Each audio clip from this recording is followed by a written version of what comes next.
Hello, tonight we're working on Chapter 11, Problem number 4. Hopefully things will go through and help you a little bit. We're dealing with the Lachlan Corporation. We have a balance sheet partial, and we're dealing with the stockholders' equity. We have our paid-in capital, and we have 6,000 shares of preferred stock, which we got $600,000 for.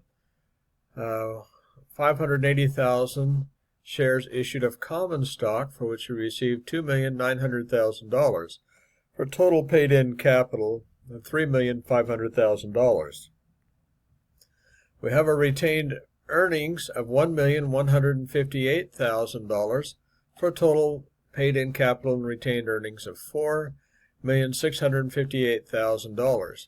Now the company bought back 6,000 common shares or treasury stock, and they paid $32,000 for that. So we subtract that from this amount, and that gives us a total stockholders' equity of $4,626,000. Okay, now we've got some questions about it.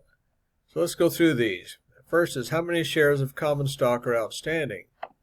If you look up here, we've got 580,000 shares issued of common stock, but we bought back 6,000 common shares, and so you subtract the 6,000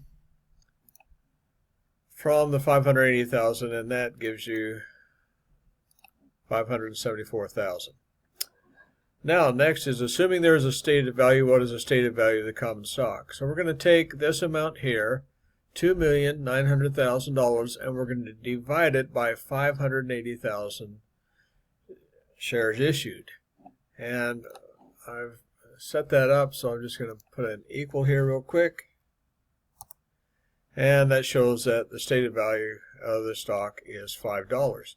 I've done a similar thing here. We've taken the $600,000, divided by the 6,000. And there again, I'm just going to put the equal in. And that gives us the par value of that preferred stock is $100. Next is, if the annual dividend on the preferred stock is $36,000, what is the dividend rate? Here's a little formula. The shares times the par value times the dividend rate equals the annual dividend. Now notice we're only dealing with an annual dividend. So let's just set it up in a formula. We've got 6,000.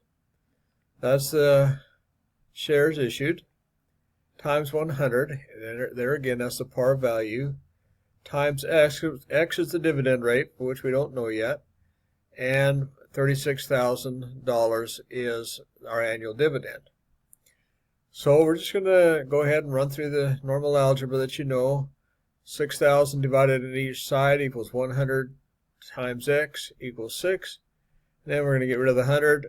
X equals 0.06 or 6%. So we're going to enter that in here.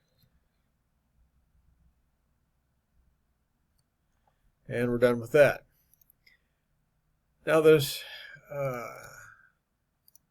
it down here.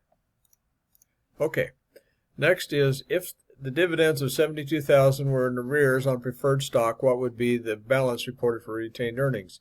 This is kind of a trick question in that until the stock has been declared, well, the dividends have been declared, it is not a liability.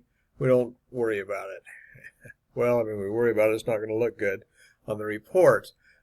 But our retained earnings is going to stay the same, $1,158,000. So I'm going to have that on the side. I'm just going to copy that over here. And that gives us the whole thing. If you have any questions, let me know. I hope this was helpful to you. Hope you guys have a great week and do well on your exam. Good luck.